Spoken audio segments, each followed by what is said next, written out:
Assalamualaikum warahmatullahi wabarakatuh. Allahumma salli wa sallim wa barik ala sayyidina Muhammad wa alihi walhamdulillahi rabbil alamin. Kita sudah belajar sedikit tentang matematika sedekah, bahwa kalau kita memberikan satu, Allah akan mengganti 10 kali lipat lebih banyak, dan itu minimal. Fadilah sedekah demikian banyak. Sedekah bisa mengundang datangnya rezeki. Sedekah bisa menolak bala. Sedekah bisa menyembuhkan penyakit. Dan sedekah bisa memanjangkan umur. Tapi yang paling penting dari rahasia keutamaan bersedekah adalah bahwa Allah mencintai orang-orang yang bersedekah. Sedangkan kalau Allah sudah mencintai seseorang, kemungkinan yang terjadi 4 hal dalam kehidupan seseorang tersebut. 1, tidak ada masalahnya yang tidak diselesaikan Allah. Apapun itu, entah itu hutang yang belum kunjung terbayarkan. Ketika dia menemukan hidupnya dalam belitan hutang, kemudian dia sudah mendapatkan cintanya Allah. Boleh jadi memang hutang itu belum selesai, tapi ketenangan sudah Allah hadirkan. Peluang sudah Allah munculkan. Kesempatan demi kesempatan juga Allah berikan kepadanya. Tinggal menunggu waktu. Kalau orang-orang sudah dicintai Allah, tinggal menunggu waktu. Asal tetap bersabar dan tetap beristiqomah, tidak ada masalah yang tidak diselesaikan Allah. Yang kedua, tidak ada keinginan yang tidak dijawab oleh Allah. Pasangan yang sudah berumah tangga sekian lama ingin punya anak, rindu dia akan tangisnya seorang anak di rumah dia. Demi Allah, kalau Allah sudah mencintai dia, kadang-kadang tidak hadirnya seorang anak justru merupakan anugerah buat dia. Kenapa? Cukuplah Allah baginya. Hasbunallah wa ni'mal wakil, ni'mal maula wa ni'man nasir. Seseorang yang ingin pergi haji, seseorang yang ingin menguliahkan anaknya, seseorang ingin membangun rumah, seseorang yang ingin pekerjaan, kejar cintanya Allah. Sebab apa? Kalau Allah sudah mencintai seseorang, yang nomor 2 tadi, tidak ada keinginan yang tidak dijawab Allah. Yang ketiga, tidak ada dosa yang tidak diampuni oleh Allah. Ini fadilah dari Allah sudah mencintai seseorang. Dan yang terakhir adalah kita akan meninggal dalam keadaan yang husnul khatimah. Dalam kehidupan ini tentu permasalahan dan keinginan menjadi bagian dari kehidupan manusia yang tidak bisa dipisahkan. Kalau saya bertanya kepada ibu yang sebelah sini, ada di antara ibu yang tidak punya masalah? Rasanya setiap orang punya, dengan beragam masalahnya. Ada yang masalahnya rumah tangganya, ada yang masalah ekonominya, ada yang masalah fisiknya, kesehatannya, macam-macam. Bapak juga begitu. Siapa di antara bapak yang tidak punya keinginan? Nggak ada. Namanya juga manusia, pasti punya keinginan. Allah dan Rasulnya menyediakan jawaban buat kita yang punya masalah. Liyunfik zu sa'atin min sa'atih wa man qudira alaihi rizquhu falyunfik mimma atahu Allah. La yukallifullahu nafsan illa ma ataha. Sayaj'alullahu ba'da usrin yusra. Sering saya mengulang-ulang ayat ini. Kenapa? Karena ayat ini menginspirasikan banyak hal dalam kehidupan saya pribadi. Waman qudira alaihi rizquhu fi'il madhi mabni lil majhul. Barang siapa di antara kita yang sedang disempitkan rezeki, sedang punya banyak masalah, sedang punya banyak keinginan, Allah memberikan jawaban buat kita. Falyunfik mimma atahullah.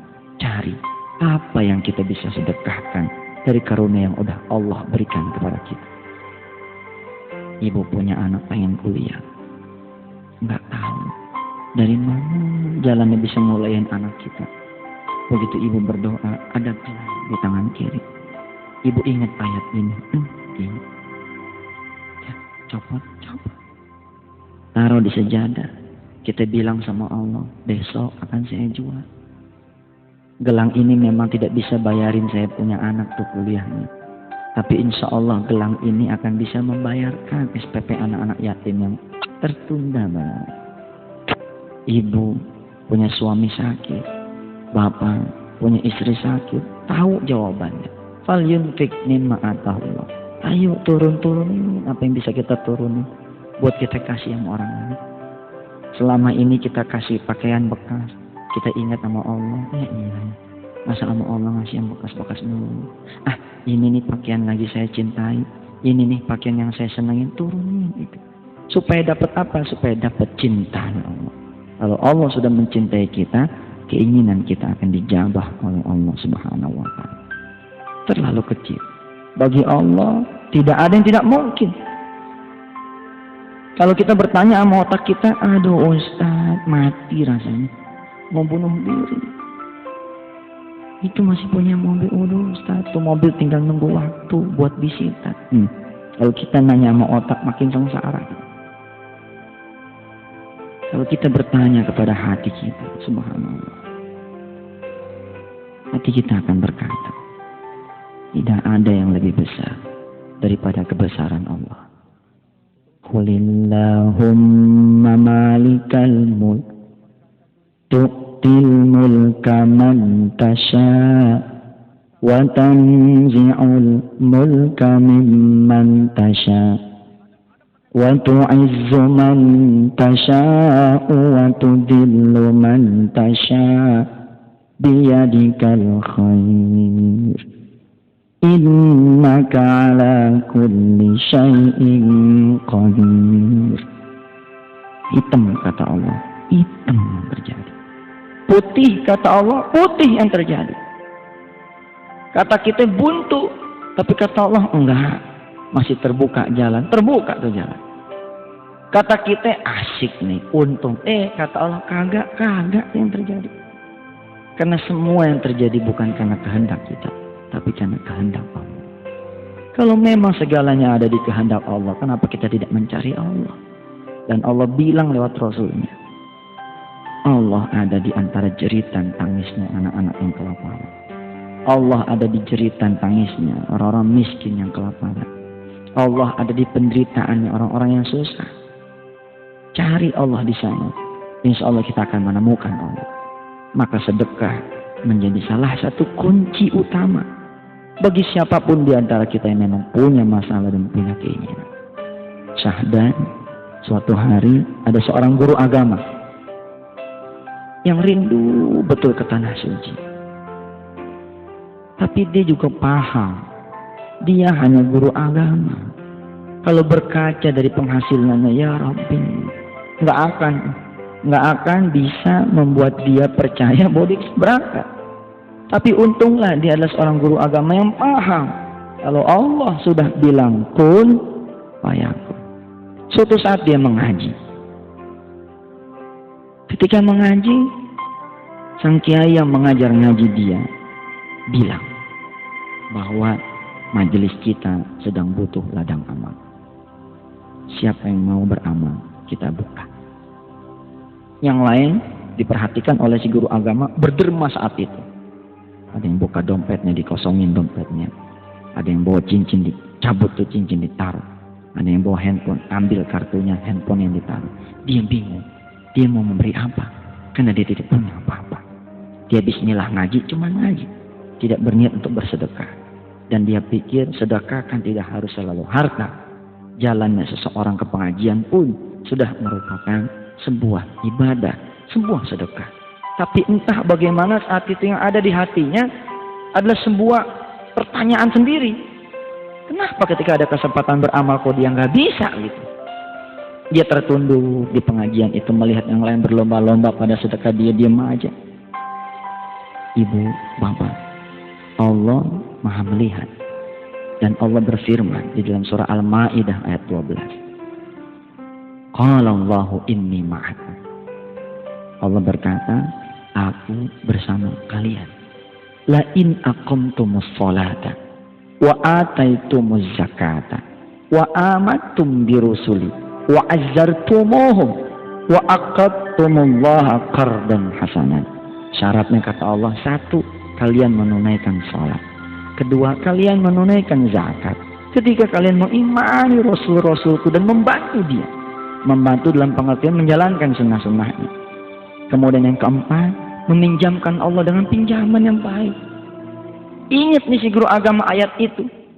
Wa qala Allahu inni ma'akum la in aqamtumus salata wa ataitumuz zakata wa amantum birusuli wa azzartumuhum wa aqradtumullaha qardan hasana.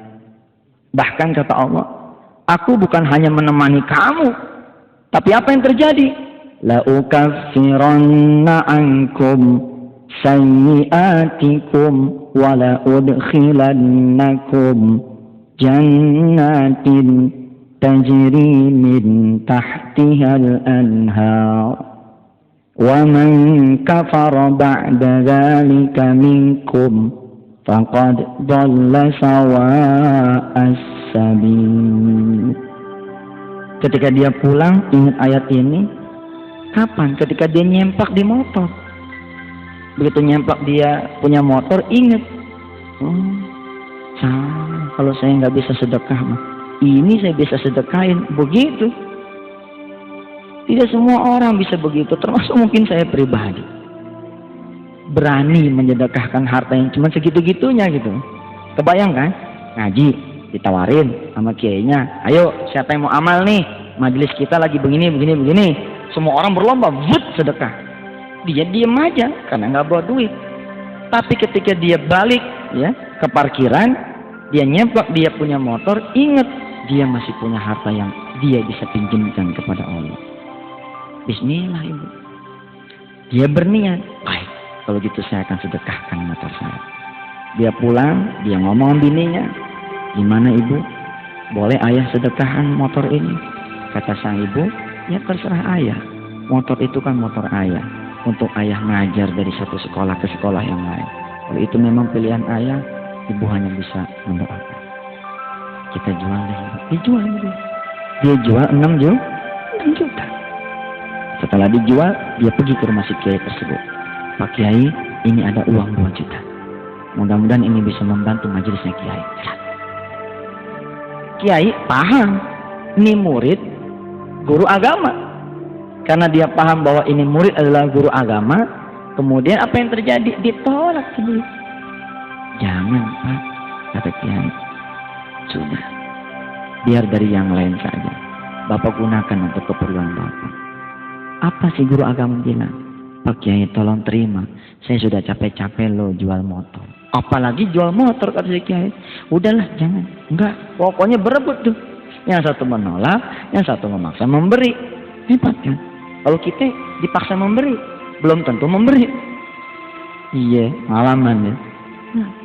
Subhanallah. Udah akhirnya terima tuh masih kiai. Baik dah, ya Allah yang ada di hadapan saya adalah hamba-Mu yang soleh, yang menyedekahkan hartanya. Dan yang dia sedekahkan juga harta yang dia cintai itu. Motor satu-satunya, subhanallah. Pulang ke agama. Begitu pulang, di perjalanan ingat dia. Lan tanalul birra hatta tunfiqu mimma tuhibbun. Tidak akan mencapai kebaikan yang sempurna kalau kita tidak mau menafkahkan harta yang kita cintai. Begitu kata Quran di surah Ali Imran ayat 92. Si guru agama berpikir, ya Allah, saya pengen pergi haji. Kalau saya sedekah cuma separuh begini, apa iya saya bisa pergi haji? Hebat. Dia mengharapkan bantuan dari Allah dan menyandarkan harapannya hanya kepada Allah, dan dia tahu jalannya adalah salah satu lewat bersedekah. Dia baliklah gitu ke rumah si kiai. Oke, saya tambahin deh. 4 juta lagi. Menetes tuh air matanya Kiai. Subhanallah. Mudah-mudahan Allah menganugerahkan yang terbaik untuk kehidupan Bapak. Pergi haji saat itu kira-kira 17-an juta. Pertama dia sedekah 2 juta aja harusnya sudah bisa mengirim haji ya. Kalau kita belajar lewat teori matematika sedekah nih, ngasih 1 deng dipulangin berapa? 10. Kalau kita ngasih 100 dipulangin berapa? 1000. Kalau kita ngasih Allah 10.000 dipulangin berapa? 100.000. Kalau kita ngasih Allah 1 juta dipulangin berapa? 10 juta. Lah kalau tugur agama sedekah 2 juta dikasih berapa? 20 juta. Tapi lihat, orang ini haus akan ibadah, haus akan sedekah. Dia balik lagi, tambahin lagi 4 juta. Kira-kira berapa bakal dibayar oleh Allah? 6 juta sedekahnya, 60 juta. Kita lihat. Begitu diterima sama si Kiai ini sedekah 4 juta. Si Kiai menetes air mata, dia bilang, mudah-mudahan Bapak dikaruniai anugerah yang terbaik dari Allah. Pulang. Berhari-hari kehidupannya dilalui tanpa motor yang selama ini mengantar dia. Dia gelantungan di bus, dia nangis kadang-kadang, ya Allah, hati kecil manusia kan goyang, biasa lah, namanya manusia. Asal timbul rasa sesal dia tepis, yang udah disedekain masa diingat-ingat lagi. Tapi kata hati yang kecil, iya tapi kan jadi begini nih, udah biarin ngomong sendiri gitu. Lama-lama jadi enjoy dia, lama-lama jadi menikmati. Tadinya ada rasa gitu kan, rupanya penderitaan itu. Penderitaan kalau memang dilakoni, dijalani jadi biasa gitu. Hari pertama memang juga berat gitu ya, keringetan, asal masuk sekolah masih wangi pakai deodoran gitu. Lama-lama udah cuek aja gitu, jalan ya gitu aja. 3 minggu berlalu, subhanallah, kepalanya sakit. Kira-kira di hari Senin lah begitu ya, di minggu ketiga kepalanya sakit. Karena dia sakit kepala, dia nggak ngajar tuh. Dia telepon ke sekolahannya, permisi, nih hari nggak ngajar. Ditanya, kenapa Pak Guru kagak ngajar? Kepalanya sakit. Ya ada banyak deh. Jam 6:30 telepon, jam 9 baik tuh sakit kepalanya. Ibu, dalam surah Fatir ayat 2, kalau Allah udah punya kemaunya Allah yang terjadi itu. Ma yaftahillahu, begitu kan?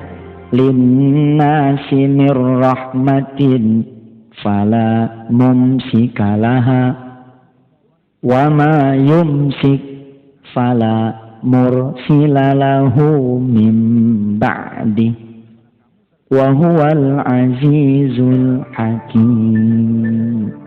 Siapa yang bisa menahan seseorang? Allah. Rupanya kayak diginin palanya, zep, diem lu. Nanti bakalan ada rizki yang datang. Kira-kira begitu. Sudah, kamu hai fulan yang bersedekah kemarin mengharapkan keridhaan dariku. Hari ini akan ada rizki yang datang ke rumahmu. Sudah, kamu jangan pergi kemana-mana. Siapa yang bisa bikin begini? Allah. Kenapa? Kok di 6:30 telepon sakit jam 9 baik? Karena jam 9 baik, bingung dia. Kelantang kelinting yang namanya biasa ngajar, sekarang kagak ngajar. Kan, kalau kata orang Betawi mah jadi kayak orang bego gitu kan. Wah, bengong gitu. Daripada bengong dia bilang, gua main keluar dah. Main dia keluar. Kakinya itu ke kiri, ke arah jalan raya. Tuh, 2, 3, 4 rumah dari rumah dia. Itu ada warung temennya, dia main ke situ. Dilala, begitu dia main ke warung tersebut, yang punya warung malah nitipin warung tersebut ke si guru agama. Beneran ente datang Ustaz, jagain warung aneh bentaran. Aneh mau pergi. Ya lu mau payah dah. Saya baru datang begini, udah disuruh jagain warung. Cepetan, jangan lama-lama. Jadilah kemudian si pemilik warung itu pergi. Siapa tuh yang bikin begitu warung? Allah, Ibu. Sebab apa? Nanti kita tahu nih rahasianya nih. Apa yang terjadi pada pagi hari itu. Begitu tuh si orang pemilik warung pergi meninggalkan warungnya. Datang pengemudi sedan. Berhenti. Parkir persis di depan warung tersebut, turun. Kemudian dia nanya. Pak, sama si guru agama nanyanya. Itu tamat punya siapa ya Pak? Oh itu punya Haji Imron, kira-kira begitu. Di mana rumahnya? Dari sini Bapak lurus, kanan, kiri, nanti ada rumah, pagarnya hijau. Oh, rumahnya Haji Imron. Gila. Mudah-mudahan dia ada kalau masih pagi begini mah, gitu. Jalanlah si pengemudi sedan ini ke rumah si Haji Imron tanpa si guru agama tahu bahwa itulah wasilah rizki buat dia. Yang kelak akan mengantarkan dia haji. Bukan hanya buat dia, tapi juga buat ibunya dan buat istri. Di ayat 3-nya, di surah yang sama, surah Fatir, Allah menyatakan lagi, Ya ayyuhan nasul kuru ni'matallahi alaikum. Manusia, kata Allah, ingat dong atas rizki yang aku berikan kepada kalian. Coba tangan kanannya mana? Ayo, tangan kanannya mana? Semua. Tangan kanannya mana? Coba pegang kuping. Lihat. Coba. Tarik dikit tarik. Jangan kenceng. Coba tuh.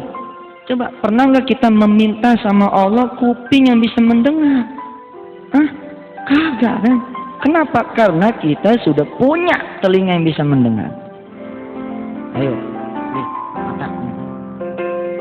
Pernah nggak kita meminta sama Allah mata yang bisa melihat? Enggak. Kenapa? Karena dari lahir nih kita nih alhamdulillah yang dianugerahi sama Allah mata. Sudah bisa melihat, jadi nggak pernah kepikiran sama kita minta mata yang bisa melihat, betul? Nih mulut nih, yang sering ngomongin orang. Pernah nggak kita minta mulut yang bisa bicara? Kagak ibu, kagak bapak. Kita udah diberi sama Allah.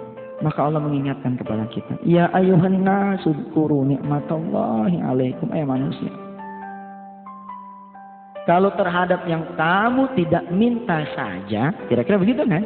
Aku memberi, nah apalagi terhadap yang kamu minta kecil. Kira-kira begitu tuh pahamannya. Dan Allah melanjutkan, Hal min khaliqin ghairullahi yarzuqukum minas samai wal ard. La ilaha illahu La ilaha illa huwa fa'anna tu'fakun. Apakah ada, kata Allah, yang bisa memberikan rezeki dari langit dan bumi kecuali aku, kata Allah. La ilaha illallah. Allah menjawab, tidak ada kecuali aku, wahai manusia. Fa'anna tu'fakun. Lalu kenapa engkau menjauh dariku, kata Allah. Lihat si guru agama, dia sakit kepala. Kemudian dia telepon tidak masuk meja. Jam 9 baik, kakinya melangkah ke kiri. Itu juga bukan sembarang langkah, tapi langkah yang Allah ciptakan ke buat dia. Langkah yang Allah kirim buat dia. Kenapa? Di kiri ini nanti ada rezekinya. Ketika dia sampai ke warung, pemilik warung malah diusir sama Allah. Pergi dah. Kalau kamu ada nanti rezekinya dibagi 2. Masih bagus dibagi 2. Kadang-kadang nggak ada lagi sama sekali. Iya dong. Kalau kita yang punya warung misalnya, lupa kita bahwa hari Senin itu ada si guru agama juga. Makanya Allah bikin PI dia. Kenapa juga si pengemudi sedan datang? Justru setelah si pemilik warung itu pergi, sekali lagi rahasianya mungkin Allah menghendaki rezeki ini hanya milik si guru agama saja. Yudabbirul amra minas sama. Kalau Allah sudah kepengen, dia akan atur segalanya dari langit.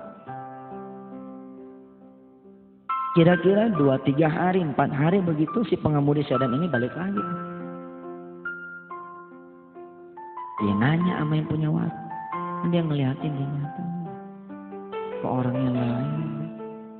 Pak mau tanya, yang tempo hari jagain warung bapak siapa? Yang mana?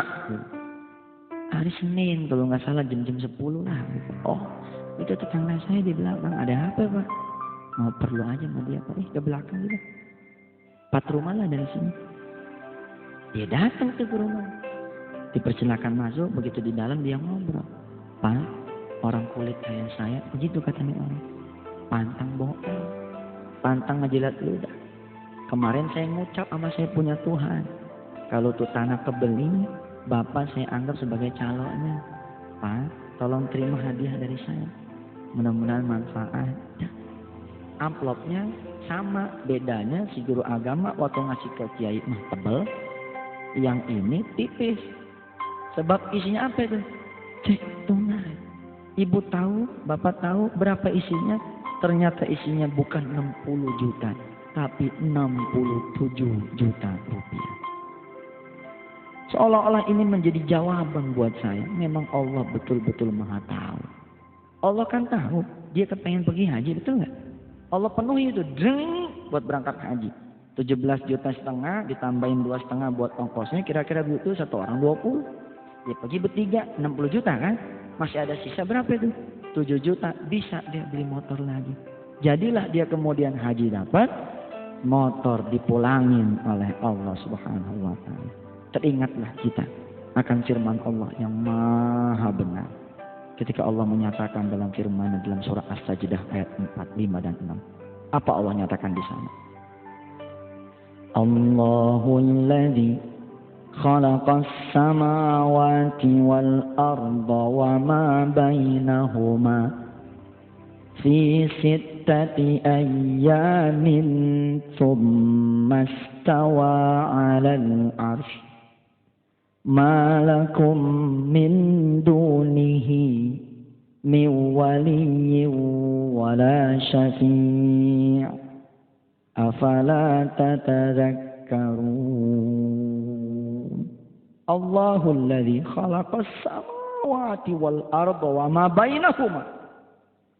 Allah yang telah menciptakan langit dan bumi dan apapun urusan yang ada di antara keduanya, termasuk urusan si guru agama yang kepingin berangkat.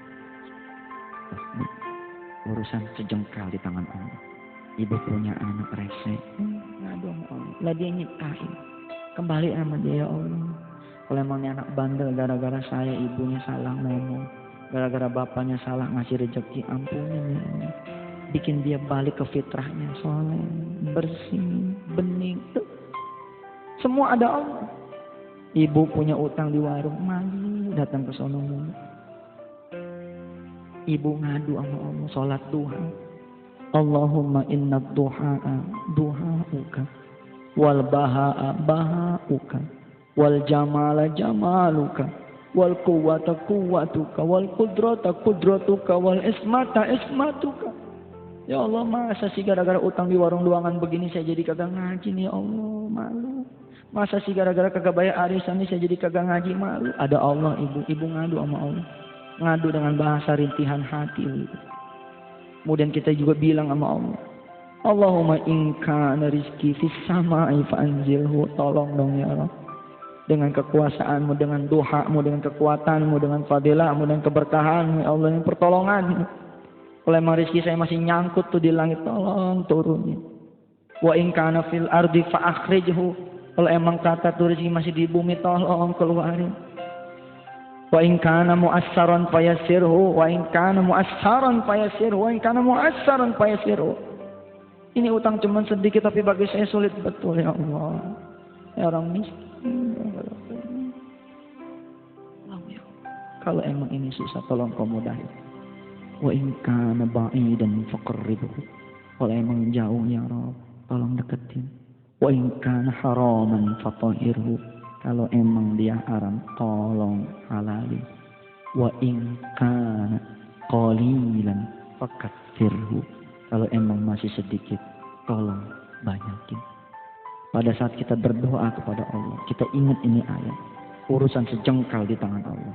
Allah utus malaikat yang berupa kawan kita, ngetok pintu misalnya. Assalamualaikum jeng. Assalamualaikum jeng. Gak ada yang nyaut karena kita mungkin lagi asik berdoa di kamar. Yang sebelah ngomong kagak bakalan dia mau ngaji. Nah apa emang kata yang satu. Nah utangnya mana? Oh, emang utangnya berapa? Padahal sedikit loh. Ngomong nih berdua kamu. Ini warung ini, tapi semua banyak ada utang. Gitu. Ya udahlah, yuk kita jalan ngaji. Jalan. Begitu jalan ngaji, si orang yang ucap salam bilang, ibu duluan deh, saya belakangan. Mau kemana? Ada urusan dikit nih mendadak. Udah. Begitu tuh si Fulan yang ngomongin si Fulan ini pergi, dia bayarin tuh utang di warung. Ibu itu punya utang katanya ibu. Berapa sekian nih? Tanya lagi sini. Terus di pengajian diumumin. Ini arisan siapa yang belum bayar ya? Kata tuh ibu.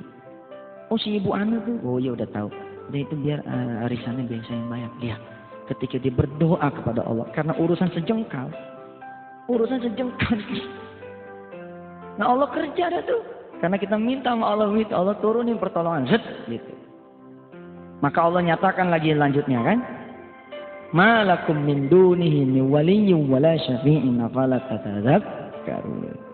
Manusia, kalian pada sulit, kalian pada bingung, kalian punya masalah, kalian punya keinginan, tidak ada yang bisa menolong kecuali aku, kata Allah.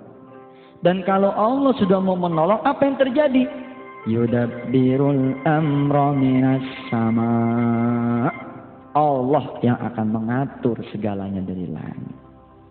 Jadi jangan sejadi-jadi.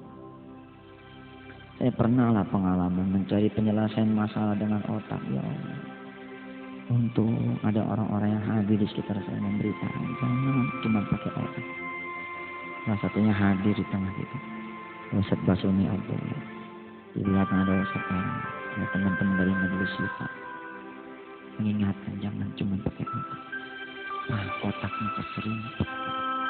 Keserimpet bukan sama kaki, tapi keserimpet sama pikiran kita sendiri. Adanya apa yang terjadi, jadi makin dalam, jadi makin ribet, jadi makin susah. Pakai ilmu pasrah, pakai ilmu sabar, pakai ilmu ikhlas, pakai ilmu apalagi itu sedekah, pakai ilmu tahajud, pakai segala sesuatu yang berkaitan dengan kuasanya Allah Azza wa Jalla. Kemudian ayat 6-nya apa itu bertutur? Dzalika alimul ghaibi wasyahadatil azizur rahim. Kenapa Allah kemudian memberikan ganti motor tuh buat si guru agama yang menyedekahkan motor satu-satunya? Itu karena Allah Maha melihat ibu. Sering kan begitu kan? Pernah diceritakan sama saya dalam beberapa pertemuan wisata hati.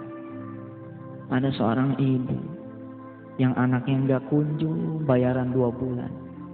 Bapaknya tuh anak nggak ada, meninggal dunia. Dia cuma bisa nangis.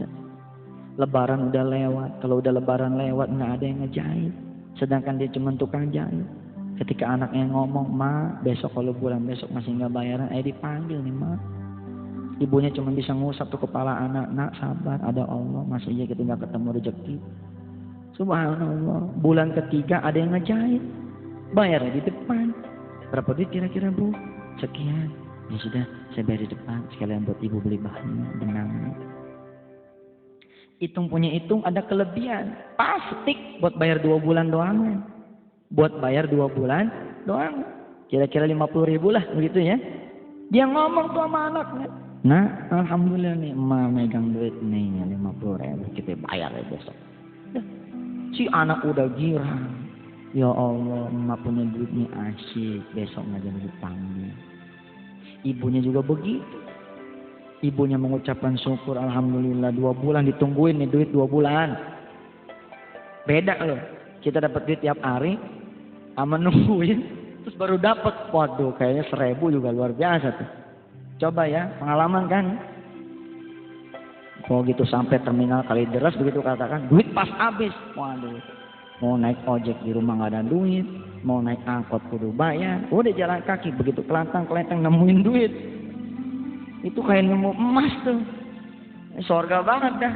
Untung kita tahu nih duit orang nih, kita lewatin aja dah, ambil kita taruh di masjid. Pokoknya kalau udah lama nggak dapat duit, wah rasanya masya Allah lebih besar daripada dunia. Dan itu sulit tuh. Kejadian ini sulit. Apa sulitnya? Besok paginya ibu, bapak. Besok paginya. Ketika ibu dan anak ini udah siap akan berangkat ke sekolah. Begitu dia buka pintu, ada orang menangis di depan pintu rumahnya. Namanya tetangga, ibu-ibu. Kalau udah nangis di depan rumah orang. Kalau nggak suaminya yang galak sama dia. Suaminya kagak pulang-pulang. Atau masalah ekonomi. Ditanya tuh sama si ibu yang anaknya pengen bayaran ini. "Ibu, kenapa ibu nangis? Ayo masuk ke dalam." Masuk. Dia tunda keberangkatannya tuh ke sekolahan, bikinin teh manis, nemenin. Kan Allah bilang dalam hadis qudsinya ya, "Kalau engkau ingin mencari aku," kata Allah, "carilah di orang-orang yang hancur hatinya." Itu jangan malah kita omongin. Sayang. Bego sih. Enggak, kita nggak ketemu sama Allah tuh kalau gitu. Jadi dia rawat, dia peluk. Dah, ibu ada apa cerita sama saya, mungkin saya bisa bantu. Iya nih Jeng, Masya Allah. Anak saya udah 7 bulan belum bayaran. Kalau ini Ari kagak bayaran, anak saya nggak bisa sekolah. Dari malam tuh anak nangis mulu. Masa sih mak ayah kagak sekolah gitu dia bilang. Tolong pinjemin saya dah selangan dulu 2 bulan mah. Gitu. Barang 50.000 aja mah. Lihat ibu. Kalau ibu yang jadi dia, bapak yang jadi dia, kira-kira apa omongan? Sama sama gua. Itu. Tapi orang ini subhanallah. Apa dia bilang? Ya sudah, mungkin ini rezeki buat ibu. Tuh anak bengong aja ngeliatin. Ya elah mak, tuh ditungguin 2 bulan ini ya. Kasih tuh, set. Dah. Seketika ibu ini tersenyum. Ibu kalau ingin mendapatkan keridhaan dari Allah Subhanahu wa taala, buat mereka yang hancur hatinya kemudian menjadi tersenyum. Apa yang dilakukan oleh wisata hati, apa yang dilakukan oleh majlis syifa, apa yang dilakukan oleh Darul Quran, apa yang dilakukan oleh lembaga-lembaga dakwah yang lain. Ketika dia ngonselingin orang sebenarnya bukan ngasih solusi sebenarnya. Solusi mah milik Allah dah. Kita menyenangin dia.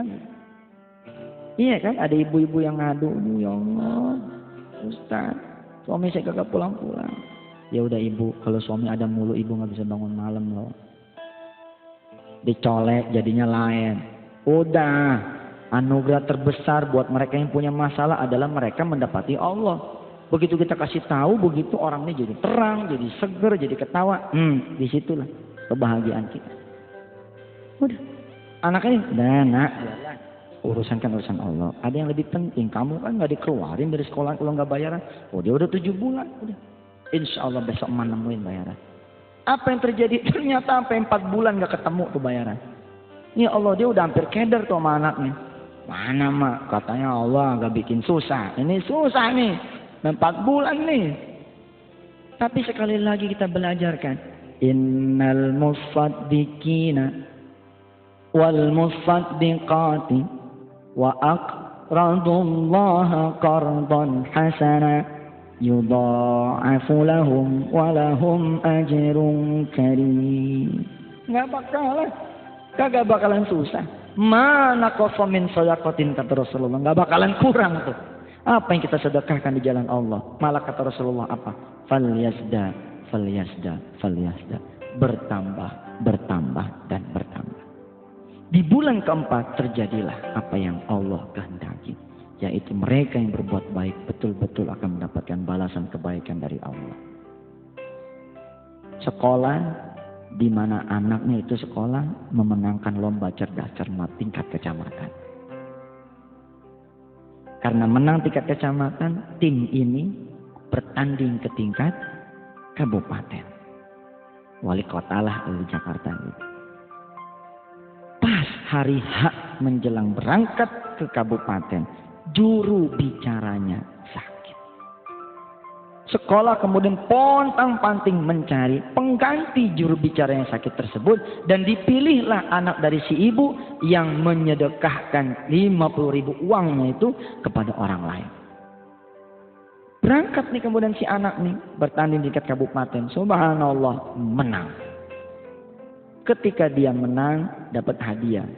Masing-masing mendapatkan beasiswa Rp100.000 selama 12 bulan berturut-turut. Karena yang menang di tingkat kecamatan anak orang lain tuh hadiah dibagi 2. 50.000 buat tuh anak yang menang di tingkat kecamatan, karena kan rezeki dia harusnya kan, karena dia sakit aja dia nggak ikut kabupaten. Yang 50.000 buat dia. Allahu Akbar. Ketika dia menanggung anak orang, Allah menanggung anaknya. Saya punya sahabat di Malang. Anaknya tuh beasiswa di Jepang dan di Australia. Dan cerdas anaknya. Ketika saya bertanya kepada dia bercerita. Yang membuat anak saya menjadi pintar. Karena saya menanggung 8 anak yatim di rumah saya. Di Tegal. Ada seorang ibu yang sudah divonis mati. Kata dokter, ya kalau penyakit begini memang rasanya gak bakal lama. Nah si ibu ini kemudian sedih. untuk mengatasi kesedihannya, dia mengambil sekian anak yatim yang baru lahir, yang baru ngebrojol ibu. Sebenarnya niat dia tuh pengen nyenengin hatinya aja gitu. Di anak-anak yang masih merah tuh dia mandiin tiap hari, dia wah pokoknya macam-macam. Subhanallah, ternyata umurnya malah panjang, anak-anaknya udah ada yang punya cucu tuh. Sekarang dia jadi ketua senam tera Indonesia di daerah Tegal. Kalau pri ngaji wisata hati 2.000 orang yang datang. Coba bayangin tuh, 1.000 orang yang kata udah mau mati kata manusia. Ya memang begitu kan.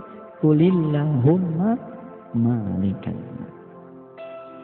Ketika ibu pulang, ketika bapak pulang, ketika saya juga pulang, mungkin saya juga akan berpikir ulang.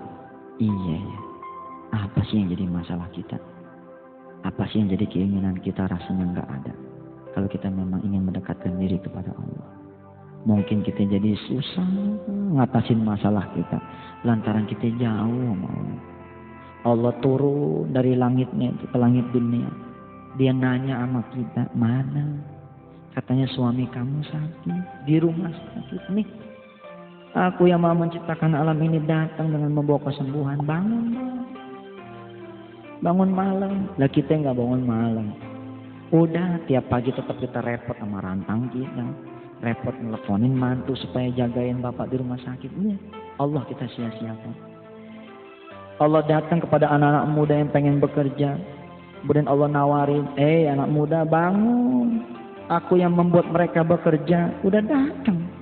Bahkan aku yang membuat semua perusahaan menjadi ada juga sudah datang. Bangun, minta padaku pekerjaan, aku akan beri. Kita tetap tidur. Akhirnya apa yang terjadi? Tetap aja kita nulis surat lamaran kerja.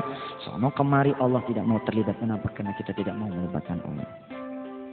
Wisata hati dibangun di atas 2 platform. Platform tahajud dan platform sedekah. Dan kiranya 2 hal inilah yang harus kita aktif terus pasarkan. Bukan saja menjadi obat buat kita, tapi juga menjadi obat buat saudara-saudara kita yang lain. Antar mereka yang punya masalah kepada Allah lewat wasilah tahajud dan sedekah. Insya Allah masalahnya selesai. Antar mereka yang punya keinginan kepada Allah lewat wasilah tahajud dan sedekah. Insya Allah keinginan itu terjawab. Kenapa? Sekali lagi karena Allah mencintai orang-orang yang bersedekah. Hadanallahu iyyakum ajma'in. Wassalamualaikum warahmatullahi wabarakatuh. Assalamualaikum warahmatullahi wabarakatuh. Alhamdulillah, saya sangat bersyukur sekali kehadirat ilahi Rabbi, yang mana saya diberikan kesempatan untuk dapat hadir dan bergabung dalam pengajian tausiah wisata hati. Dan saya sangat mensyukuri sekali tentang ilmu sedekah yang diberikan oleh Pak Ustadz dalam tausiah rutin ini. Saya sangat bersyukur, memang saya sejak dulu sangat bersyukur sekali Allah jadikan orang yang gemar untuk bersedekah. Tapi manfaatnya memang luar biasa bagi saya. Yang disebut dermawan itu adalah orang-orang yang dicintai Allah Subhanahu wa taala. Kita belum begitu tahu dan belum begitu dalam mengenal tentang ilmu sedekah. Setelah saya ikut pengajian ini, tausiah ini, alhamdulillah kita semakin dalam dapat mengkaji tentang ilmu sedekah. Subhanallah, pertolongan Allah. Sejak saya berumah tangga sampai kini Allah nggak pernah berhenti menolong kita. Mungkin itu juga karena keikhlasan yang ada di dalam diri kita. Ternyata begitu kita mendalami ilmu sedekah, subhanallah luar biasa manfaatnya. Suatu saat ketika saya diberitahukan tentang saudara saya yang sedang sakit di rumah sakit. Dia seorang anak yatim, sedang merantau berdua ibunya ke Jakarta. Yang dikunjungi pun tidak punya suami. Anaknya banyak, sampai 6 anak yatimnya. Dia terkena demam berdarah, dirawat di rumah sakit di Jakarta. Saya begitu tergerak hati saya untuk melihat dia. Pas saya lihat ada uang sedikit di dompet saya. Ternyata saya mengingat tentang nasihat Ustadz.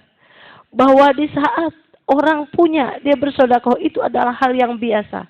Tapi ketika engkau pas-pasan, ketika engkau sempit, dan ternyata engkau bersedekah, itulah yang istimewa di sisi Allah. Maka uang yang ada itu, alhamdulillah saya diingatkan untuk bersedekah. Ternyata luar biasa. Subhanallah. imbalan yang Allah berikan dengan keikhlasan itu lebih daripada 10 kali lipat. Sehingga yang saya dapatkan, subhanallah, saya tak bisa mengucapkan syukur kepada Allah. Karena rasa syukur saya tak terhingga kepada Allah Subhanahu wa Ta'ala. Itulah pengalaman saya. Karena ilmu sedekah yang semakin kita dalami, semakin mendalam ilmu sedekah, semakin keikhlasan itu ada di dalam diri kita. Dan semakin keindahan itu nampak dan ketenangan semakin terasa di dalam diri kita. Itulah tentang ilmu sedekah yang saya dapatkan dari sini. Subhanallah. Semoga siapa yang mendengarkan tentang pengalaman saya ini juga dapat mengikutinya yang lebih baik lagi. Saya belum bisa memberikan apa-apa kecuali hanya ini. Pengalaman mudah-mudahan ini berharga buat siapa saja yang mendengarkannya. Terima kasih. Assalamualaikum warahmatullahi wabarakatuh. Assalamualaikum warahmatullahi wabarakatuh. Saya merasa berbahagia hari ini bisa mengikuti majelis taklim wisata hati. Teringat saya masa lalu saya sering bersedekah, tapi pada saat itu bersedekahnya karena tidak bisa melihat ada orang lain kesusahan. Pada saat itu pengetahuan tentang sedekah saya masih sangat minim. Tapi itu sudah saya lakukan. Tapi pada saat itu karena rasa kasihan, rasa belas, ternyata Masya Allah apa yang saya lakukan itu semua ternyata ada di dalam Al-Quran, dalam firman Allah. Alangkah bahagianya ternyata saya sudah melakukan itu. Masya Allah, ya Allah saya pernah punya pengalaman yang sangat menyedihkan pada saat saya kecopetan. Itu-itunya uang saya, pensiunan lagi, dengan memelihara 4 anak yatim saya. Masya Allah pada saat itu saya, astagfirullahaladzim, Allah lagi menguji saya. Ya Allah, ampuni saya, barangkali saya ada dosa yang telah saya lakukan. Ya Allah, kembalikanlah uang itu ya Allah. Tapi sebelumnya ya Allah, inna lillahi wa inna ilaihi raji'un. Ya Allah, saya merasa pada saat itu terus saya kembalikan sama Allah. Ya Allah, saya sujud ya Allah.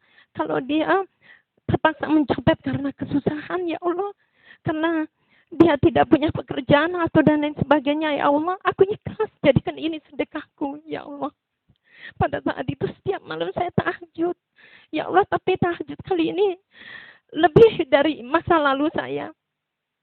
Terus subhanallah seminggu kemudian, Masya Allah, setelah 6 hari saya melakukan tahajud dengan benar-benar menyerahkan kembali sama Allah, datanglah teman lama saya yang udah lama nggak ketemu. Dia seorang pengusaha yang berhasil, Masya Allah. Setelah saya bersilaturahmi ke beliau pada saat itu, beliau datang ke Jakarta, tinggal di hotel, saya berkunjung. Setelah lepas rindu, saya pamit pulang. Terus sama istrinya dia berkata, ini adik mau pulang, tolong mah berikan ongkos taksinya. Masya Allah yang diberikan persis nilainya itu seperti uang pensiun saya yang kecopetan itu, Mas. Disitulah saya merasakan, ya Allah sekarang ini saya kembali berdoa, ya Allah berikan aku kesehatan, jadikanlah aku umatmu yang bermanfaat bagi diriku dan keluargaku serta orang lain. Subhanallah. Demikian pengalaman spiritual saya. Semoga bermanfaat, semoga wisata hati menjadi dan membuka hati semua umat untuk melakukan sedekah, rajin bersedekah, karena kita tidak akan pernah miskin dengan sedekah, itu janjinya Allah. Demikian dari saya. Wabillahi taufik wal hidayah. Wassalamualaikum warahmatullahi wabarakatuh. Nama saya Ibu Farida, jamaah dari Wisata Hati. Saya akan memberikan sedikit kesan-kesan yang begitu mendalam yang saya alami setelah saya mengikuti pengajian Wisata Hati. Ustadz begitu banyak mengajarkan kepada saya untuk bersedekah, dan saya mencoba, karena selama ini saya akui saya tidak mengerti masalah sedekah itu. Saya hanya ya seperti itu, sedekahnya sisa-sisanya aja. Begitu saya kerjakan bersedekah itu, cepat terasa sekali pengaruhnya dalam diri saya. Ustadz Ustadz mengajarkan saya bersedekah untuk niat apa namanya? Apa tuh? Aduh, apa mengasihi eh, orang yang butuh untuk apa namanya? Aduh, saya lupa. Itu itu apa namanya? Ya Allah ya Rob. Eh, Menolong orang yang susah, memberi pinjaman kepada orang yang meminjamkan, yang membutuhkan. Nah, saya memberikannya dengan ikhlas, seikhlas-ikhlasnya. Saya niat untuk berkurban. Saya bilang, udah dah, nggak usah dibayar, biar nanti Allah yang kasih. Tiba-tiba Bu, saya mendapat arisan dalam satu hari itu 2 kali. Subhanallah, saya sampai nangis. Itu kenapa bisa arisan dapat sampai 2? Aturannya saya niatnya kurban itu 1, jadi bisa 2. Alhamdulillah wa syukuri dalam hati saya. Satu lagi saya diminta untuk memberi infak, untuk memberi biaya untuk yang hafiz Quran itu. Saya baru niat, saya baru ngomong, saya mau tapi saya untuk setahun aja deh, saya pikir-pikir dulu, tapi saya udah niat gitu. Baru saya mengucap, tahu-tahu anak saya telepon, Mama, Ana dapat beasiswa selama 1 tahun. Alhamdulillah ya Allah, saya benar-benar bersyukur. Alhamdulillah, mudah-mudahan saya diberi kesehatan, panjang umur, supaya saya bisa terus mengikuti pengajian wisata hati. Assalamualaikum warahmatullahi wabarakatuh. Assalamualaikum warahmatullahi wabarakatuh. Saya Muhammad Soleh dari Kota Bumi, Tangerang. Alhamdulillah setelah mengikuti pengajian wisata hati yang dipimpin oleh Ustadz Yusuf Mansur, saya rasa sangat strategis sekali apa yang beliau sampaikan di saat kepedulian sosial kelihatan sekarang ini agak menipis. Kemudian beliau mengajak kita untuk menyelesaikan berbagai masalah melalui kepedulian sosial yang dalam bahasa agama melalui sedekah. Dan juga kepedulian sosial itu tentu pada hal yang baik. Oleh karena itu, kepedulian sosial dengan sedekah yang dipadukan dengan tahajud ini sangat baik sekali untuk membersihkan diri kita dari beberapa hal yang mungkin mengotori pikiran kita dan sikap kita, baik dalam menyelesaikan, menyikapi urusan pribadi, urusan keluarga, sampai pada tingkat urusan kenegaraan.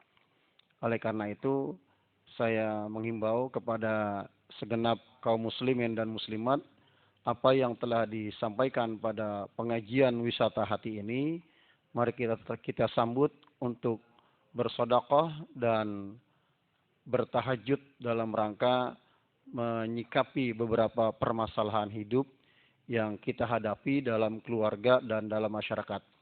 Insya Allah sudah terbukti dan itu memang janji Allah Subhanahu wa Ta'ala. Dan kepada segenap kaum muslimin, jangan ada kekhawatiran bahwa kalau kita bersedekah rezeki akan berkurang. Justru sebaliknya akan bertambah. Dan ketika kita rajin bertahajud, ketenangan diri dan menyikapi berbagai masalah akan kita bisa selesaikan dengan sebaik-baiknya. Mudah-mudahan wisata hati terus berkembang demi kebaikan umat dan bangsa ini. Demikian, Assalamualaikum warahmatullahi wabarakatuh. Assalamualaikum warahmatullahi wabarakatuh.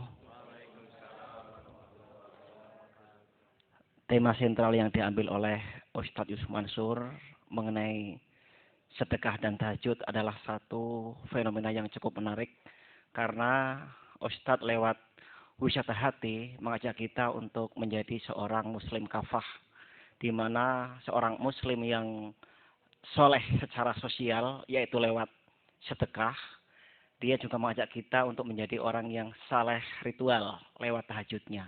Ketika dua komponen ini dipadukan, ini adalah satu kekuatan yang dahsyat. Dan kemunculan Ustadz Yusuf Mansur ini adalah satu fenomena yang sangat luar biasa dan momennya cukup tepat pada saat ini. Terima kasih. Wassalamualaikum warahmatullahi wabarakatuh. Assalamualaikum warahmatullahi wabarakatuh. Nama saya Yusuf. Saya akan memberikan komentar atas pengajian yang dipimpin oleh Ustadz Yusuf Mansur.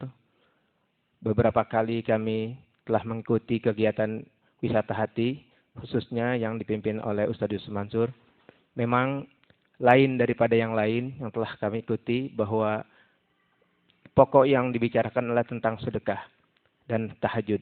Selama ini barangkali kami telah beberapa kali mengikuti pengajian di tempat lain tidak seperti ini. Sungguh sangat lebih memberikan motivasi bagi kami khususnya untuk meyakinkan bahwa sedekah itu betul-betul perlu ditingkatkan dan menjadi suatu keyakinan kami bahwa dengan sedekah akan menghasilkan yang lebih banyak lagi. Demikianlah komentar dari saya. Demikianlah. Assalamualaikum warahmatullahi wabarakatuh. Assalamualaikum warahmatullahi wabarakatuh. Saya mengomentari tentang taklim yang telah disampaikan oleh Ustadz Yusuf Mansur, di mana mengenai tentang sedekah.